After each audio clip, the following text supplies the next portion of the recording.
Go. Hello everybody, welcome. This is a backstory and it's presented by the Bendigo Writers Festival in lieu of the fact that we can't all be together. Today we're really excited because we've got Garth Nix with us, and although Garth needs absolutely no introduction, I'm going to give you a brief one. He needs no introduction really because he's had over 5 million books published. He's best known for his world building. His fantasy stories are just extraordinary. He's brought us some of the greatest and most loved fantasy characters, including the characters from his Mr. Monday series and the beautiful abortions from the series, which started off with Sabriel and Luriel and Aborson, and ended up being more than 3 in the trilogy. Garth has also worked in many areas of the publishing industry, which we're going to talk about. And Garth, we might kick off with that first, if that's all right with you. Sure, I'm happy to talk about whatever you like. I'm sorry we're not in Bendigo though, because I was really looking forward to both the festival, but also to sliding away to do a little gold panning on the side, I thought. Which you could have done. We'll organise that for you next time. Next time you're with us. I know someone very well. Good. Oh, good. Excellent. I knew somebody would. We'll organise that for you. So, Garth, you actually didn't start out in this industry as a writer. You just well, not just, but you started as a publisher. Well, no, not really. No, not really, because I've always been a writer. And from an early age, I was writing. I just had a parallel career in publishing for quite a long time. But no, the writing came first, really.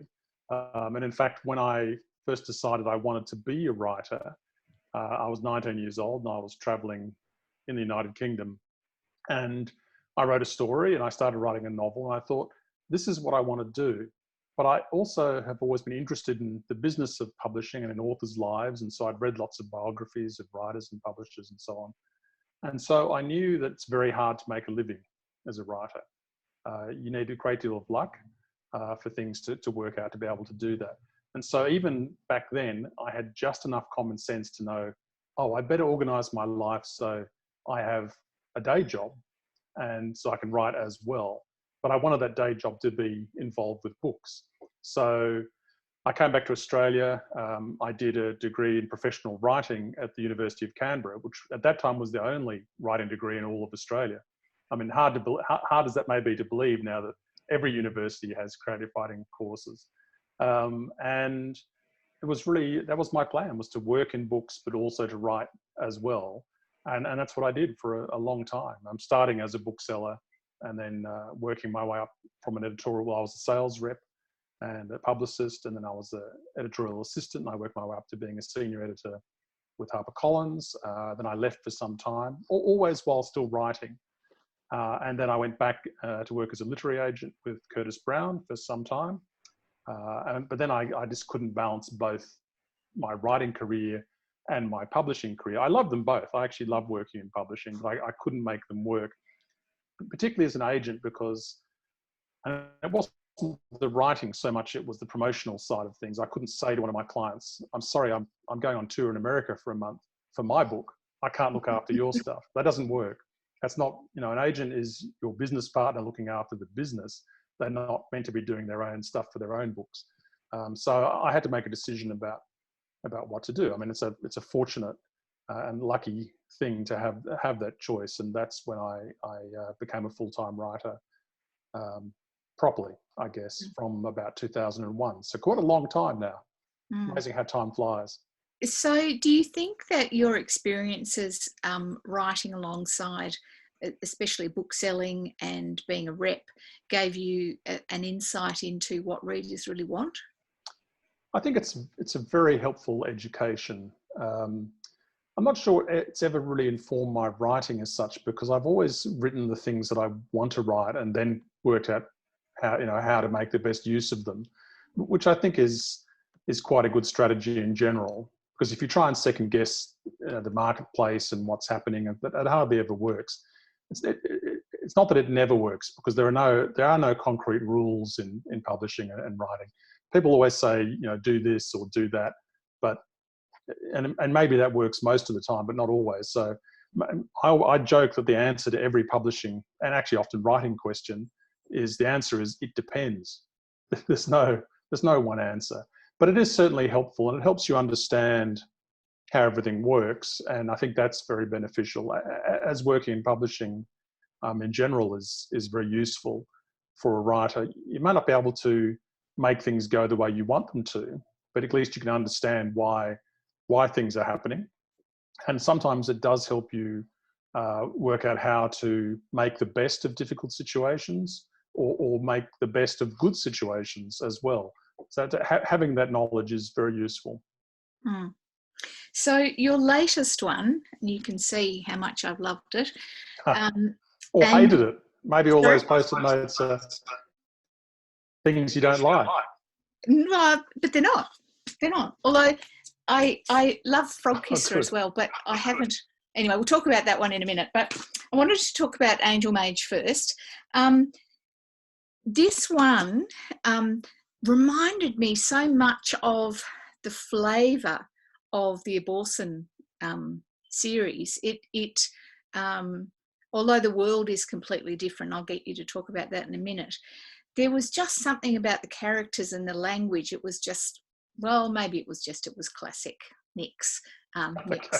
Nix at his best. There's an echo coming through. I think someone has their speaker on. I can hear myself echoing back. Oh, can you? So possibly. Oh no, it's gone again. Gone again? Yeah. Sorry about that. No, small that's technical. okay. Classic Nix. Thank you. Yeah. I like that. I'll use that. You'll use that. Okay.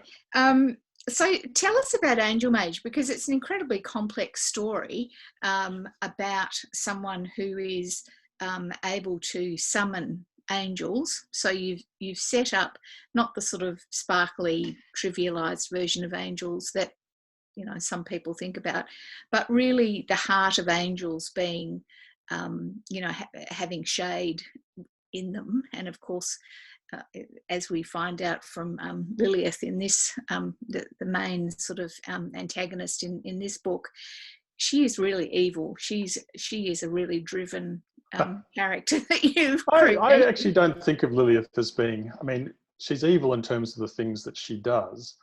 She wouldn't consider herself evil. She's monstrously selfish. Yes. That's for sure. She's a person who will do whatever she wants to achieve her own ends, and has no morality at all in that sense. It begs the question of, you know, what is evil? I guess if you do evil acts, you are evil. The angels and Angel Mage are more the sort of unknown, ineffable powers that are drawn on by people. So, and part of the book does go into this a little bit. You know, what are angels shaped by people, or are they separate from them? Are they actually personalized by humans who make them into what they want them to be, as opposed to what they actually are? But yeah, the story is very much an homage of mine to Alexandre Dumas and the Three Musketeers. Not just Dumas and the book, also to my favourite film versions of those books, which are Richard Lester's The Three Musketeers and The Four Musketeers, the two films he made from the one book. But it doesn't follow the story of the Three Musketeers. It just takes some of the tone and the settings and the feeling and some of the character names I've reused, though they're not sort of one-for-one swaps, so to speak. But it is the story of Lilith, who's a young woman who is possibly the greatest angelic mage who's ever lived. And before the story begins properly, she's been involved in the destruction of a kingdom where terrible things have happened. Most people have died. Those who haven't died have caught this plague, this ash blood plague, which either kills them or transforms them into beastlings. And a very few people manage to escape into the neighbouring kingdom, but it's found that they continue to carry the menace of the ash blood plague within them, and they can't use angelic magic or have angelic magic used on them, or they can potentially turn into beastlings. And the story is actually about Lilith, her involvement with that, and she's been able to basically put herself into hibernation for a long time, and has come back when conditions seem right for her to have another go at what she was trying to achieve. This time in the kingdom of Sarah, where the book is set. And so the story is about Lilith once again setting up to do what she was trying to achieve, which involves angels, and 4 characters who are drawn together, who, unbeknownst to them, are actually part of her plan. So we have those 4 musketeers, if you will, who have very different backgrounds. They're young people trying to find their way in the city to establish their careers, and they're drawn into this skullduggery on the part of Lilith, and that is essentially the story. It's and the 4 come together. They're drawn together. They recognise something in each other that attracts them. They don't know what it is, and they become a band of 4 friends who Lilith is manipulating, but they also, they have their own hopes and dreams and their own part to play in what happens. And they're all they're very different, aren't they? Yes. In their nature. Yeah, they have very different backgrounds. Henri is a clerk of the cardinals. The cardinal is a woman. It's an equal opportunity Renaissance kingdom. So women are cardinals and captains of the guard and all that sort of thing, as in nearly all my fantasy novels. Yeah. So Henri, who's a clerk to the cardinal, Agnès, who is a musketeer. She's a musketeer cadet, just starting out. Dorothea, who is also an angelic mage, studying at the university. And Simeon, who is a surgeon, doing his apprenticeship at a hospital in the city. And they have very different backgrounds. They're very different physically and in other ways, but they are drawn together, and they form that that band of comrades who I think are an essential part of a junior musketeer's story, is to have that. So it's part of the fun. I mean, I guess I think many of my books they're not as obviously an homage as that one is, where I'm deliberately bowing down to Dumas and taking many things from him. But I think many of my books have elements inspired by my favourite authors, and particularly the ones that I read growing up. You can look at the DNA of most of my books, and you could pick out quite a few authors and say, well, that probably comes from this and that comes from that other person. And I might have done it in a very different way, and sometimes it's not obvious. But as with all authors, I owe a great deal to those who've gone before me. Yeah, that was one of the things I was interested in Angel Mage, that idea that using magic really costs something to the person using it. And it really reminded me of Ursula Le Guin's concept of that in her Wizard of Earthsea trilogy, that then of course turned into more than 3 books. Into 5. I'm an enormous fan of Le Guin. I love the Wizard of Earthsea. I probably read that when I was 11 or 12. The Tombs of Atuan, as well as the second book, is probably my favourite. Although I love all of them, and her science fiction works as well. She's a tremendously interesting and thoughtful author, and her magic seems real. Her magic seems like, yes, that's how it could work, and it makes perfect sense that it would work that way. And I guess that's what I'm always trying to do when writing about magic, is to make it feel real. And I think having a cost involved is part of making magic feel real in a fantasy story. It makes it very deep, and it I suppose it's also that idea that the magic is not just something that the characters use, but they're almost not in a partnership, but they belong to that world of magic. They can't just use it superficially. That it really it has to be very much part of the way everything works. I think if it feels like it's separate to the world, it's just been bolted on there, that never works very well. Creating the illusion of reality is such an important thing in fantasy, or in any fiction, of course, but particularly in fantasy, once you introduce things that are not real, but the more they seem as if they ought to be or they make sense, then that works for the reader. It carries them along. So the idea of Angel Mage being set in an alternate France, in the, I always get my Sarrance. Sarrance, sorry. I joke about it. Sarrance, nothing like France. No. And I show them the map, which looks remarkably like France. Yes, exactly. It's part of my standard talk at when I was promoting Angel Mage last year. Yes, it's an alternate 17th century France. Yeah. Yeah. What you wanted to set it there as part of the homage to Dumas? Yeah, absolutely. Yes, it's part of. If you have musketeers, I feel that they have to be in that sort of environment. So absolutely, yes. And does that make it easier to world build when you're doing an alternative to something that you obviously know a lot about, a world that you know a lot about? Yes, I think in general, the more real things you can use as your building blocks and as your foundation, the better the fantasy world will work. So I'm always very keen on using as much reality as possible. And often it's in the small things, what people wear and what they eat and how they behave, and the weather and so on, and also the consequences of all these things. So all of that, all of those small real building blocks add up to help make your more fantastical edifice stand up. So yes, having decided that it's going to be a Three Musketeers alternate France does give you a lot to work with in terms of those basic building blocks.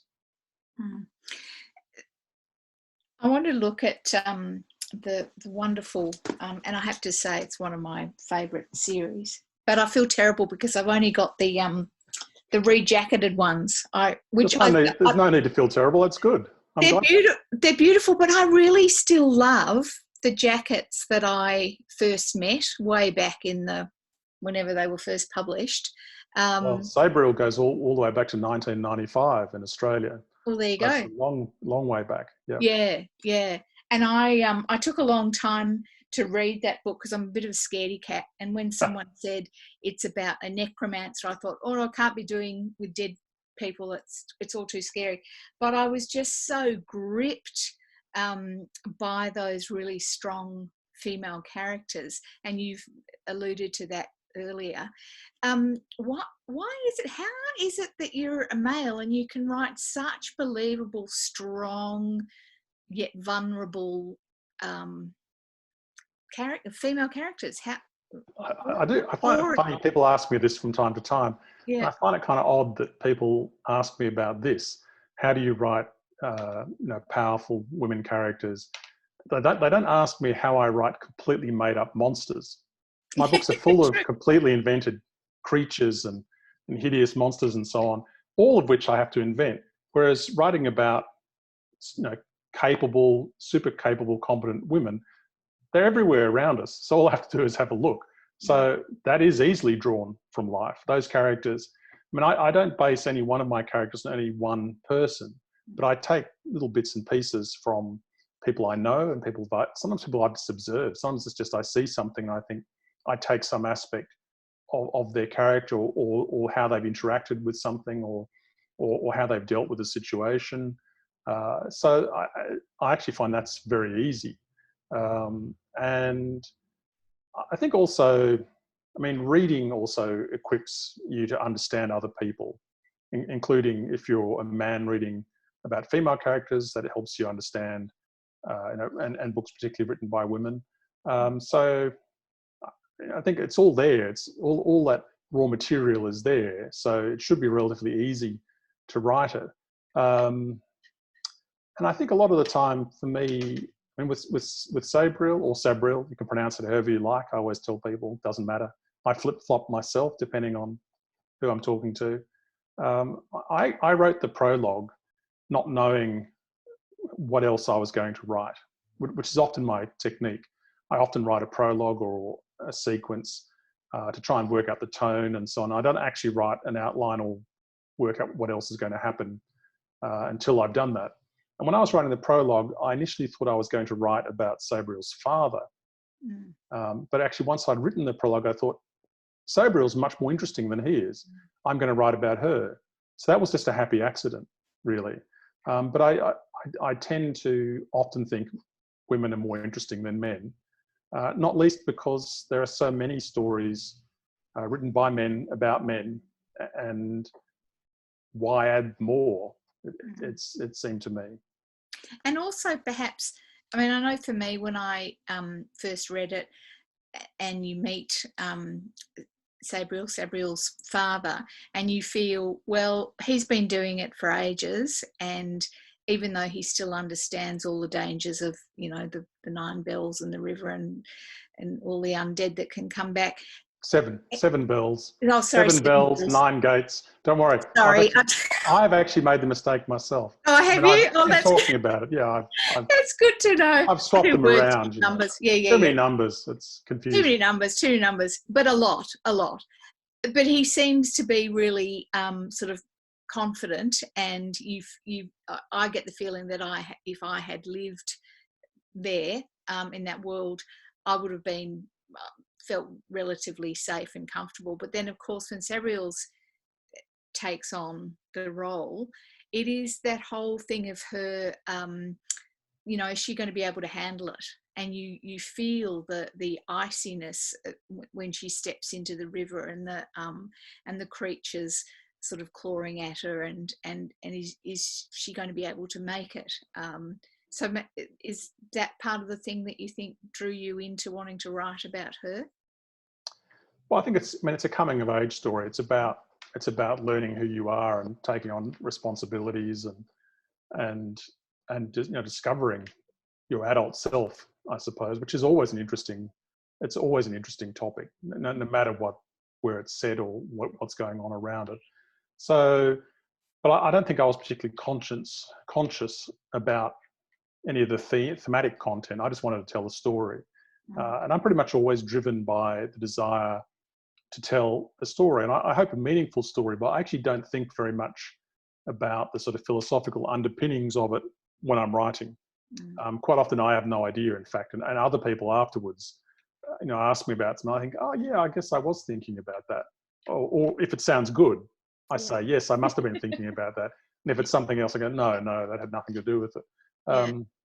So, but I guess I've always written the kinds of stories that I'd like to read. And so I've always done that. And I guess that is one of the stories I like to read. I like a really good coming of age story. I like the story about, I like those stories of becoming fully adult and working out who you are and your place in the world, or at least some of it. And I think that's a fairly universal thing.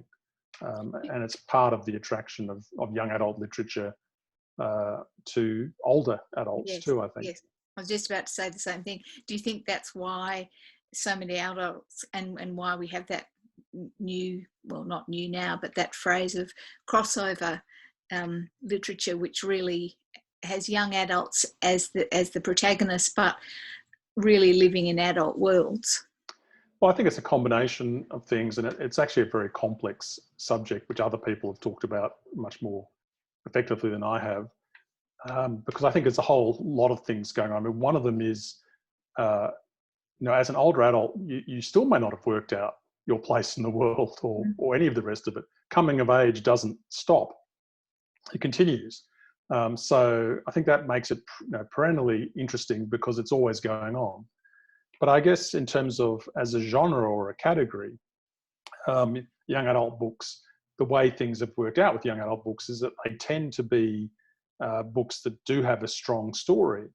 And I think that's part of what makes them attractive to readers across the board, who may not be as interested in the writing and the prose, which is always incredibly variable, but responds to the strong story. So, and as story is paramount in most genre fiction and YA is really a category, not a genre, and it can mean all kinds of things to different people, which is why I'm always a bit cautious talking about it. But I do think what most people see as YA, and one of the reasons they like to read it, is that often you will find in that category, you will find novels that have the traditional novelistic characteristics of being strong stories, probably fairly straightforwardly told, with appealing characters, which you find in all kinds of other fiction as well. But chances perhaps of finding it in a YA novel are possibly higher than in some other forms of fiction. The other thing that I think is really apparent and I really loved it in Angel Mage and also in the Abortion books, is your use of symbolism, and it seems to be really important. So in Angel Mage, it's the icons that help to summon. Yes, they make icons to use to summon angels. Yeah, and they reminded me of the charter marks from the Old Kingdom books. Yeah. Is that something, were you aware of that similarity as a device in the fantasies that you were writing, or not? I hadn't actually thought about it particularly, except that I always have a strong fascination with objects and small things and design and how things look, and I suppose that's throughout all my books. And I think magic in particular, it often needs to have some sort of physical focus. I mean, when you're reading about it, or to make it feel more real. So if it's completely airy fairy in the sense that people can just do it and you can't even see anything happening, things just happen. It's kind of less. It's not as interesting to me. But also I just love, particularly with the icons in Angel Mage. I love that. I love things like that. I love objects. I love Antiques Roadshow. I just like to have all the things. So Angel Mage, and in fact all my books are populated with objects that I would like, whether they're fantastical or not. Beautiful things, beautifully made things, original artworks. They're all of deep interest to me. And it especially, I hadn't thought about it so much in the charter marks, but especially with the angel icons. For me, it almost was a metaphor for you crafting all the layers of the world in Angel Mage. It was as if I could see you, well, the parallels of you layering and building up your world in the same way that the icon makers, make those angel icons. Well, I guess in a way, I mean, a book is an icon to summon a story. You participate in the story with the physical object. Whether it's on a screen, or it's pixels on a screen, or it's ink on paper, it is still an object that you use to have an experience that could not otherwise happen. That's kind of magic. So a book is an icon to summon a story, and the way and your experience with that story won't be the same as anybody else's either. I mean, it'll have similarities, but reading a novel is something that goes, it's largely in your head. It's not, and the books evoke thoughts and they evoke pictures and emotions in your mind, but so the book itself is only part of the magic, but it's certainly what sets it off. It's what sets it all in motion. So yeah, I guess the book is itself an icon for summoning a story. You, in your writing career, you haven't just written books. You short stories are yes, lots of short stories. Yep. Yeah, and incredibly well awarded through Aurealis and other fantasy prizes around the world. Do you have a favourite sort of story form? No. I like them all at different times. I mean, quite often I write the short fiction as a kind of break from writing the long fiction. So, a busman's holiday. If I'm stuck in a novel, and a novel is a long haul, it's a marathon. Sometimes I will just leave it for a while, and often I will write a short story in that time. And I've also worked on screenplays as well, though none of those have been made by myself and with other people, which is always fun. So I like them all. I mean, even way back also when I was writing, I was a public relations and marketing writer. I enjoyed writing copy for brochures and speeches for CEOs and so on. It's a different aspect of the craft, but I still liked that challenge. And I like short stories because you can do something completely different in a relatively shorter period of time, though it doesn't always work out like that. Sometimes short stories take years to write because you write half and then I put it aside and don't write the other half for 2 years. But often I do write them fairly quickly, and it's fun because you can do something so different style, different technique, very different kind of story, and that's always appealing.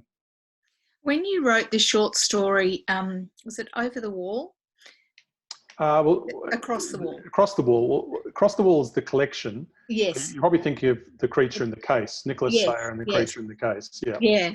So what made you want to go back into the world to write that? I have no idea. I had the idea for the story, and I had a sort of beginning of an idea for that story, which is typically what happens. I have a sort of glimmer of it's going to be Nicholas Sayer and he's back in Alcestier, and I had an idea that something's been brought from the Old Kingdom, and I wanted that kind of spy hideout feel for the sort of secret organisation. That's really all I had, and then I started writing it. So I never know what brings me back to something. In fact, I had an idea for a story the other night, and this came out of nowhere. I thought, oh yeah, I'm going to write that short story. But then I realised that it would work best with two characters who I'd written about in another short story last year. Right. So it's going to be a story with those characters, which often is not the case. Often it would just be totally separate. But I thought, this is actually this story needs to have those guys in it. But I can't explain it most of the time. But that's one of the things I think is so important for people and people listening to this who are writers, aspiring writers, or busy sitting there writing themselves. That sense of you're taking the rules and breaking them. There's nothing to say that a short story can't have a companion short story, or you can't. No, absolutely, you can do whatever you can get away with, and it is important to try different things and just see what happens, and you never know. And the other thing is, not everything has to work. I've written many things where I've written a third of a story thinking it's going to be a short story, maybe the beginning of a novel, and it hasn't worked. Or I've had to leave it for a long time and I've come back and then it has worked. But sometimes for every one of those where you do eventually figure out how to make it an effective story, there's lots of others where nothing happens. You can't go on with it because for whatever reason, it just doesn't come together for you. But I don't think it's ever wasted. Even all those story fragments and bits and pieces that haven't turned into anything, it's still not wasted, because maybe writing that fragment was necessary before you could move on to write something else. I mean, it is important, if you want to be published and to be read, it is important to finish things, but it doesn't mean you have to finish absolutely everything. Yeah. Pick your fights. So this one that you have also finished, which I love, Frog Kisser, yes. Frog Kisser, for a younger audience. So again, not only different story forms but different age groups. Where did this one come from? I have no idea. I was flying back from England one time, and I never work on planes. Unlike many other, I have friends who work on planes and hotels and so on all the time. I hardly ever work on planes. I just flake out. But I often think through things on planes, particularly on those kind of long flights. And I worked out the basic story just when I was flying back from London to Sydney one time, but I have no idea what prompted it. I think that actually the title was the very first thing, Frog Kisser. And when I landed and checked, I thought, surely someone's used this title before, but they hadn't. So it all kind of just came from that. And I wrote that was one of the books that I wrote fairly quickly. Sometimes they take longer to work out, and there's far more rewriting and so on. But Frog Kisser was a fairly straightforward and fairly swift exercise. You can never tell. I still revised it many times, but not as many times as sometimes some of the books where I have to ditch chapters and go backwards and start again and so on. So, but I have no idea what prompted it. It wasn't a frog jumping on me or anything. No. Well, I mean, the old Frog Prince it's deep in our psyche, I think. Yeah, absolutely. Yeah, and I just felt like I wanted to do a story that was a take on that. But again, I also think it owes quite a lot to some of my childhood reading. It owes quite a lot, I think, to the British writer Nicholas Stuart Gray. You may know, quite obscure now, sadly. One of my favourite books of his is The Stone Cage, which is the story of Rapunzel told from the point of view of the witch's cat. The witch's cat is the main character. So I think, and Joan Aiken, I think I owe a lot to. I think there, Diana Wynne Jones. There's many authors who I think. Sometimes I think my sort of best ability is that I can take bits from all of them and make them into something that I like. But I certainly do owe a great deal to all that childhood reading, and it really is enormously helpful. I always tell beginning writers to read as widely and as much as possible, because you are helping equip yourself to tell your own stories, because you're taking little bits and pieces from many different authors, plus whatever comes out of yourself. You create your own things, and then of course pass that on, and someone else takes something from you. Well, Scott, I really hope that it goes on to become, not an Australian classic, but a classic, because it has got that classic bedtime story. Yeah, it's in development as an animated musical with Fox, so now Disney, which is still going on. So we'll see what happens. That will help if it actually does come off. You never know. And are you going to have a lot of input into that, or have you just had to sign your baby over in a way? Well, this particular one, I've not had a huge amount of input. I do have conversations with the people involved from time to time, and when I'm visiting, but I've not actually, this particular project, I'm not directly involved in. I have other things where I have been much more directly involved, particularly the Old Kingdom. Where I've been involved in actually writing. It was set up with Amazon Studios at one point recently, and I wrote the pilot with a friend of mine.